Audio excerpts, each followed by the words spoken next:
नमस्कार मित्रांनो, मी आपला मित्र विके कांबळे. परवा पावसाळी अधिवेशनादरम्यान आपले मुख्यमंत्री महोदय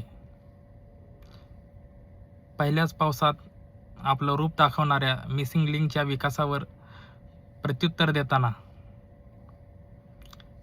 असं म्हणाले की माझा अपमान करा, पण महाराष्ट्राचा अपमान करू नका. महाराष्ट्राच्या जनतेला प्रश्न पडला की सत्ताधाऱ्यांना प्रश्न विचारणे म्हणजे महाराष्ट्राचा अपमान कसा काय होतो. यात बऱ्याच गोष्टींचे कंगोरे इन्क्लूड आहेत आणि बऱ्याच गोष्टींमध्ये तथ्य असे आहे की त्यांनी छातीठोकपणे मिसिंग लिंक दरम्यान जे जे वक्तव्य केलं होते ते सत्यात वास्तवमध्ये अगदी भंपक निघाली. त्यांनी सांगितलं होतं 240 प्रति वेगाने जरी वारं वादळ आलं तरी त्या मिसिंग लिंकला काही होणार नाही. आणि आता ते आपलं अपयश हे दरड कोसळण्यावर नेत आहेत किंवा कुठेतरी त्या दरड्याच्या आड आपलं अपयश लपवत आहेत किंवा आपला सो कॉल्ड विकास लपवताना दिसत आहेत. त्यांचा तो त्रागा पावसाळी अधिवेशनादरम्यान त्यांच्या भाषणादरम्यान सर्व महाराष्ट्राने पाहिला. प्रश्न विचारणाऱ्यांना ते भाडे की टट्टू किंवा कुत्र्यांची त्यांनी जी उपमा दिली की ज्यांना कोणी विचारत नाही ते आता प्रश्न विचारतायत किंवा ते टीका करतायत, अशी काही वक्तव्य त्यांनी केली. पण हे त्यांच्या स्वभावाला, त्यांच्या विद्वत्तेला न शोभणारे आहे. कारण ते म्हणाले की सत्ताधाऱ्यांना प्रश्न विचारणं म्हणजे महाराष्ट्राचा अपमान होतो. पण मुख्यमंत्री महोदय, एक गोष्ट खेदाने नमूद करावीशी वाटते. जे महाराष्ट्राचे आराध्य दैवत म्हणून आपण ओळखतो, छत्रपती शिवरायांचा पुतळा ज्यावेळेस तुमच्याच कारकिर्दीत पडला गेला, तिथे भ्रष्ट यंत्रणा तुमची अपयशी ठरली, त्यावेळेस महाराष्ट्राचा अपमान झाला. ज्यावेळेस तुमचे सो कॉल्ड आमदार खासदार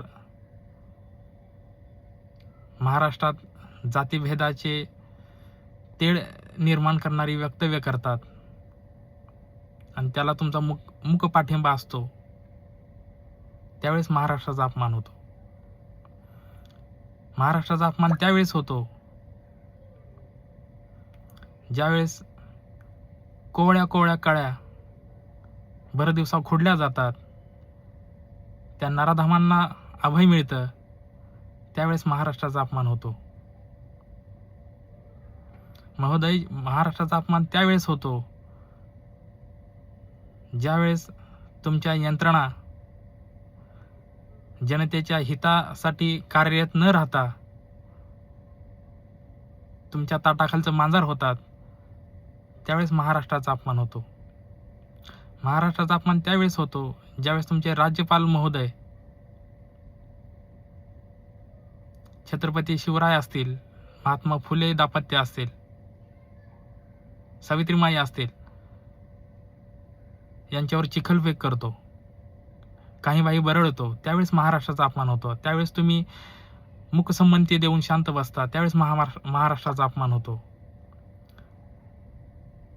मुख्यमंत्री महोदय, महाराष्ट्राचा अपमान त्यावेळेस होतो ज्यावेळी कोरटकर सारखे नराधम, सोलापूरकर सारखे नराधम छत्रपतींच्या कर्तृत्वाला आयाम किंवा कमी लेखण्याचा प्रयत्न करण्यासाठी अश्लाघ्य वक्तव्य करतात, त्यावेळेस महाराष्ट्राचा अपमान होतो. महोदय, महाराष्ट्राचा अपमानच नव्हे तर महाराष्ट्राची जी काय दैदिप्यमान जे काही इतिहास होता त्या इतिहासाला काळिमा फासण्याचं काम तुमच्या अंमलाखाली सत्तेखाली होताना राजरोसपणे महाराष्ट्र बघतोय. आणि तुम्हाला जनतेने प्रश्न विचारणं, जर महाराष्ट्राचा अपमान वाटत असेल तर यात तुमची अकार्यक्षमता दिसून येते. सत्ताधाऱ्यांना प्रश्न विचारणं हा लोकशाहीचा मूलभूत मंत्र आहे, निरोगी लोकशाहीचं लक्षण आहे. पण तुम्ही विरोधी आवाज दाबण्यासाठी विधानसभेत विरोधी पक्षनेते सुद्धा नेमू शकलेले नाहीत, किंबहुना तो तुमचा अधिकार नाही.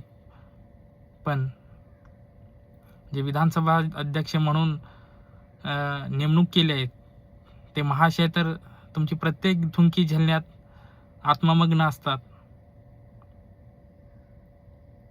हे काय नव्याने सांगण्याची गरज नाही. म्हणून तुमचं पावसाळी अधिवेशनामधलं जे भाषण होतं ते खरंच महाराष्ट्रातील जनतेला तुमच्या छुप्या अंतर्मनाचे चाहूल लक्षात आणून देणारच होतं. हे आता लपून राहिलेलं नाही. मुद्दा एवढाच, सत्ताधाऱ्यांना प्रश्न विचारणं म्हणजे महाराष्ट्राचा अपमान होत नसतो, तो तुमच्या अकार्यक्षमतेमुळे होत असतो.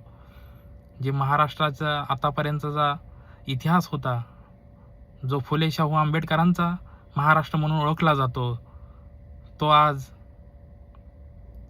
किती त्या गायपट्ट्याला साजेसा अशी कामगिरी करताना दिसतोय. हे महाराष्ट्राचं अपयश आहे, किंबहुना ते तुम्ही अपयश महाराष्ट्रावर लादलंय, हे तुमचं अपयश आहे. त्यामुळे महाराष्ट्राचा अपमान होतोय, हे लक्षात घ्या. तुर्तास एवढंच. जय हिंद, जय महाराष्ट्र, जय भारत.